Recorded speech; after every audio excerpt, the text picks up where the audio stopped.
Cuentan las crónicas que Carlos V, el emperador que doblegó a Francia, se echó las manos a la cabeza cuando se enteró de que sus soldados habían tomado Roma por las armas y la habían saqueado hasta los cimientos.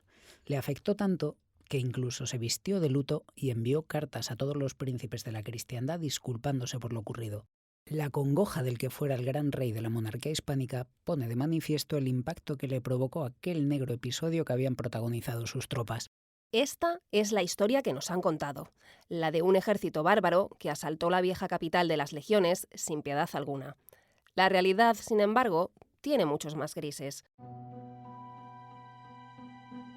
De ello está convencido el historiador Yello Balbás, y lo sabe bien, pues en su nueva novela, Los Cuatro Pilares, se ha adentrado en los pormenores de este episodio conocido como el Saco de Roma, a través de una trama que mezcla muchos componentes de realidad con otros tantos de ficción. Todo ello con el objetivo de acabar con la leyenda negra que lo rodea desde hace más de 5 siglos. Soy Manuel Villatoro, redactor de la sección de Historia de ABC. Y yo, María Romero, redactora de la sección de podcast del periódico. Hoy, en Estamos en la Historia, la leyenda negra sobre el saqueo de Roma.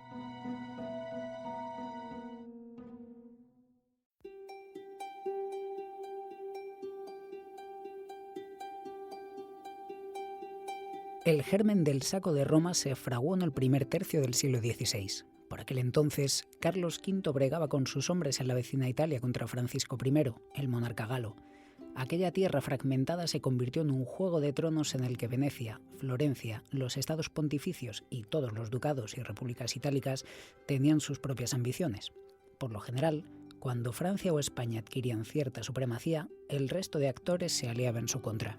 Aquel toma y daca dio un giro en febrero de 1525, cuando Carlos V derrotó al monarca galo en la batalla de Pavía y lo envió preso a Madrid.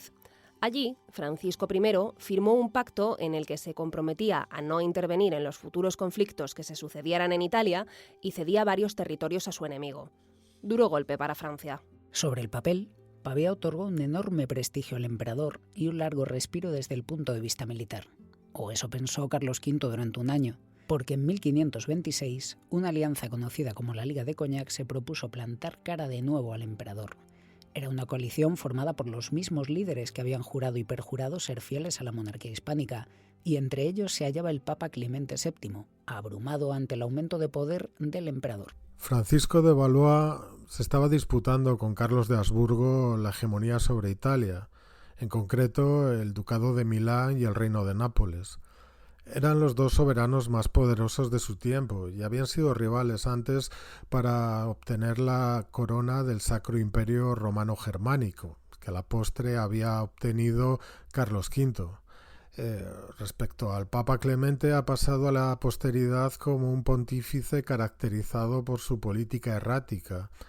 En realidad a él no le interesaba que ninguno de los dos dominase Italia, de tal manera que tendía a aliarse con aquel que parecía más débil para contrarrestar el poder de aquel que estaba en una posición preeminente. La Liga de Cognac es una consecuencia lógica de la victoria imperial en Pavía, siguiendo esta misma lógica, y no solo aunaba el poder de los estados pontificios con Francia, sino también las repúblicas de Venecia y Florencia e incluso el reino de Inglaterra. La reacción del emperador fue inmediata. Apremiado por el movimiento de ajedrez del Papa, reunió un gran ejército. Su columna vertebral eran 14.000 lasquenetes o mercenarios alemanes a las órdenes del príncipe de Orange, todos ellos protestantes. A ellos se sumaron varias coronelías españolas y un compendio de soldados italianos. En total, 25.000 almas dirigidas por el condestable Carlos de Borbón, un bregado oficial que había abandonado el ejército galo y se había declarado fiel a Carlos V. Pero lo que arrancó como una guerra ordenada terminó en caos. En pocas semanas, la falta de pagas provocó un amotinamiento entre los ejércitos del emperador. Los soldados empezaron por hacerse con alimentos y pertrechos en las ciudades que tomaban en su avance por el norte, pero acabaron por sublevarse. El motín no fue poca cosa. El coronel al mando de los lasquenetes, Georg von Frundsberg, sufrió un síncope por no poder calmar a los combatientes y fue retirado a su hogar. El mismísimo condestable de Borbón tuvo que refugiarse en la tienda del príncipe de Orange para evitar ser linchado. La exigencia de las tropas era solo una: cobrar las pagas atrasadas a cualquier precio, y una solución rápida era el saqueo. Los soldados llegaron a los alrededores de Roma el 5 de mayo de 1526. Poco quedaba entonces de lo que había sido el corazón del imperio de las legiones. La defensa, formada de forma apresurada, apenas contaba con 3.000 soldados al mando de Renzo d'Aceri y una milicia ciudadana de 6.000 voluntarios. Al día siguiente, y sin más preámbulo, arrancó el asalto. El asalto del ejército cesario a Roma se tuvo lugar en torno al Borgo Vaticano y el Trastevere, ambos en la orilla occidental del Tíber. El Borgo Vaticano estaba defendido por la muralla leonina, una antigua muralla construida por el Papa León IV en el siglo IX, que presentaba bastantes carencias. En general, sabemos que hubo 2 intentos de asalto inicial. Hay que tener en cuenta que las tropas imperiales habían dejado atrás la artillería en Siena y habían realizado escalas con madera tomada de las inmediaciones. Fue un asalto bastante improvisado. Al ver que por 2 veces este asalto era rechazado, Carlos de Borbón cogió una escala y, espada en mano, se acercó a la muralla intentando animar a sus hombres a que continuaran el asalto, con tan mala fortuna que recibió un disparo de arcabuz y falleció. Esto, lejos de desalentar a sus hombres, avivó aún más su ánimo, y además tuvieron la fortuna de que en ese momento, esa mañana, se levantó una densa niebla que imposibilitó el fuego artillero de San Angelo y de los cañones que estaban apostados en distintos tramos de esta muralla.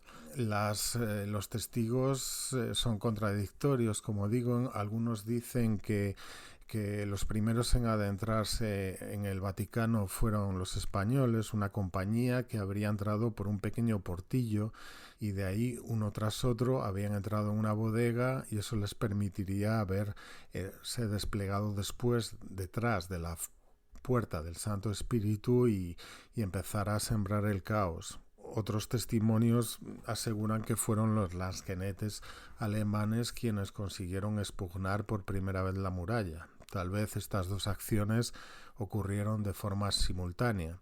En este momento es cuando se genera un gran caos y de nuevo los testimonios difieren. Algunos dicen que Renzo d'Aceri, el defensor, el que estaba a cargo de la milicia romana, pues entró en pánico y ordenó a sus hombres que buscaran refugio donde pudieran, y otros testimonios no tan hostiles hacia su figura aseguran que dirigió la defensa con fiereza hasta el último momento.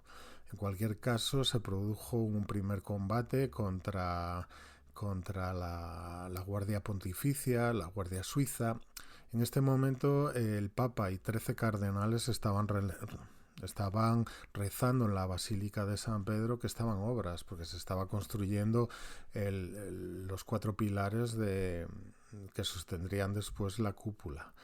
Entonces se generó un caos. El Papa pues intentó escapar a través del Paseto, que es un corredor elevado que une el Palacio Apostólico con el Castillo de San Angelo, y los suizos, viéndose abrumados porque estaban en una inferioridad numérica abismal, ellos eran 189, pues se enfrentaron a los imperiales y consiguieron, formando con las alabardas, proteger la huida del sumo pontífice, de suerte que esta acción heroica permitió al Papa salir con vida. Para entonces ya el Vaticano pues era un caos absoluto y los lansquenetes habían tomado el Trastevere.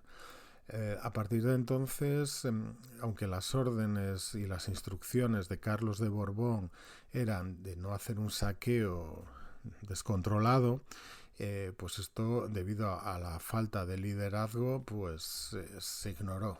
Y es en ese momento cuando se produce el saco.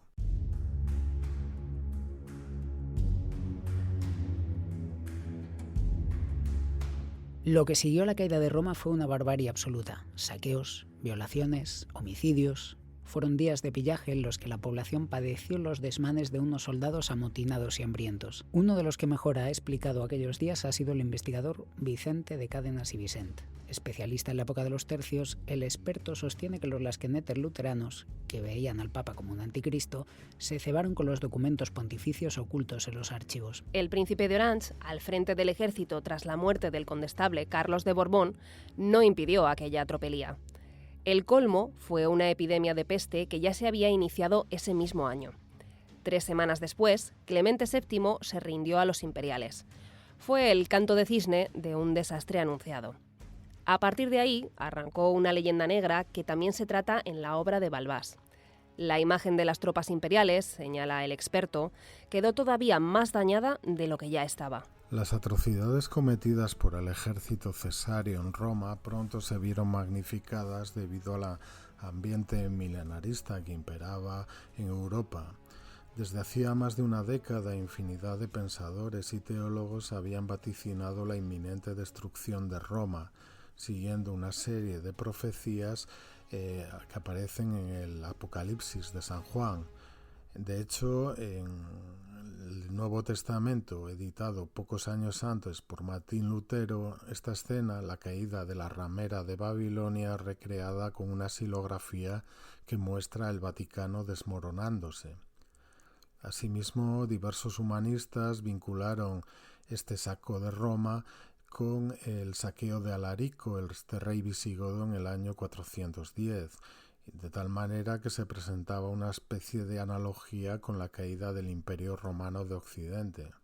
Ya desde muy temprano empezaron a circular además pasquines y libelos como la Frótola di Maestro Pasquino de Pietro Aretino, en las que recreaba de forma sarcástica las supuestas atrocidades que habrían cometido las tropas contra los habitantes de Roma, como la castración o la mutilación genital. Esto bebe de unas fuentes medievales, los Lamenti Storici, que en general suelen presentar una metáfora entre una ciudad asaltada por unas tropas invasoras y la violación de una mujer, de forma que los varones, de algún modo u otro, son enmasculados, porque no habrían cumplido el deber patriarcal de proteger a las mujeres. Esto parece que enseguida se tomó de una forma literal, y así aparece en Il Sacco di Roma, de Luigi Guicciardini, un opúsculo pseudohistórico que con el paso del tiempo se convertiría en una especie de equivalente italiano de la brevísima relación de Bartolomé de las Casas. Esta obra, impresa en 1537, se convertirá en un referente obligado cada vez que algún pensador quiera demostrar la malignidad innata al carácter español, fomentando así la leyenda negra. Uno de los autores que más alimentó esta leyenda negra fue Luigi Guicciardini, hermano mayor del popular historiador italiano Francesco. En 1537, este autor alumbró una obra, Il Sacco di Roma, en la que extendía exagerados libelos sobre las tropas imperiales. La lista de pecados que les atribuía era larga: sodomía, torturas genitales. No cabe duda de que las tropas de Carlos V cometieron toda suerte de atrocidades en Roma, pero esto, por desgracia, no es una anomalía, sino más bien la norma dentro de la guerra del mundo medieval y de la época moderna. De hecho, historiadores como Paolo Giovio, que eran coetáneos, no solo describen estos episodios cruentos acaecidos durante el saco de Roma, sino también otros, también causados por las tropas francesas en estas guerras de Italia. Si el saco de Roma adquirió esa enorme resonancia, se debe precisamente a su enorme capital simbólico como sede de la cristiandad y también al propio bagaje histórico de Roma, que se considera el origen de la cultura occidental. Aunque hay 2 exageraciones que todavía se repiten en los libros de historia. La primera es especialmente sangrante, que el saqueo de Roma provocó la muerte de unas 30.000 personas. En palabras de Balbás, es imposible que Italia se convirtiera en un territorio asolado por la guerra casi de un día para otro. Sí que hubo una caída demográfica, pero fue resultado de una serie de catastróficas desdichas. Ignoramos el número de muertes que se produjeron durante el saco de Roma. En ocasiones se habla de 30.000 personas, pero esto es un malentendido fruto de comparar dos censos. Por un lado, la Descriptio Urbis, un censo realizado en el invierno del año 1526 al 27, que menciona 55.000 habitantes, y por el otro censo realizado una década antes, en el que la población romana serían 85.000. Lo que ocurre es que la Descriptio Urbis fue realizado antes del asalto de las tropas imperiales, y lo interesante sería saber qué población había en Roma después. Por otro lado, sabemos que hacia el año 1522 se produjo un rebrote de peste bubónica que produjo una enorme mortandad y además generó un éxodo de población. Por si fuera poco, en abril del propio año 1527, antes de la llegada de las tropas del Borbón, había habido otra epidemia de peste, lo cual nos sugiere que la situación de Roma en este momento era ya nefasta de por sí, y es muy probable además que el avance de las tropas produjera otro éxodo de población. Por lo tanto, no sabemos a ciencia cierta cuántas personas perecieron. El segundo mito ha sido casi tan repetido como el primero, la idea de que el saco de Roma marcó el principio del fin del Renacimiento. Y es que la leyenda negra ha insistido en que el ataque protagonizado por el ejército imperial fue un golpe mortal para el mecenazgo artístico. De hecho, en la actualidad aún se considera que fue el hito cronológico que separó el Alto Renacimiento del Bajo. Toda periodización histórica es en gran medida arbitraria y establece unas fronteras cronológicas que no deben entenderse de una forma esencialista. Nadie se acostó un 31 de diciembre del año 1492 siendo un hombre medieval para despertarse como un hombre moderno, esto es, racional, científico, menos dogmático y más laico. El saco de Roma puede ser un hito cronológico que sirva para separar el Alto del Bajo Renacimiento, pero esto no significa en modo alguno que a partir de entonces todo este florecimiento cultural se abortase, ni mucho menos.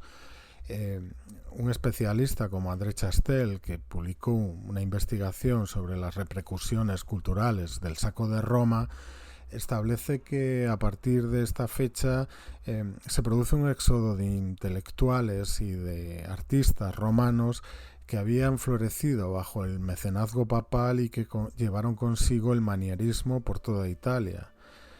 Asimismo, un arquitecto y arqueólogo como Alberto Garín ha concluido que a partir del año 1528 el lenguaje artístico clásico, surgido también bajo la tutela papal, tiende a sustituir en los dominios de los Habsburgo al estilo gótico.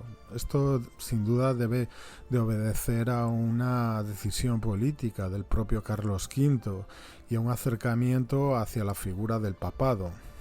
Por tanto, el saco de Roma, antes de destruir el Renacimiento, contribuyó de una forma decisiva a su difusión por toda Europa. Esta es una muestra más de que una mentira repetida 1000 veces se convierte en realidad.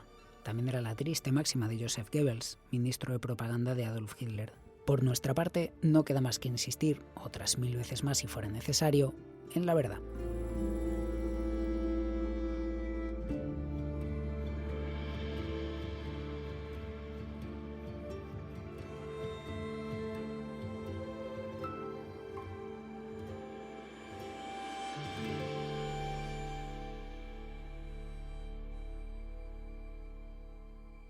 Muchas gracias por escuchar.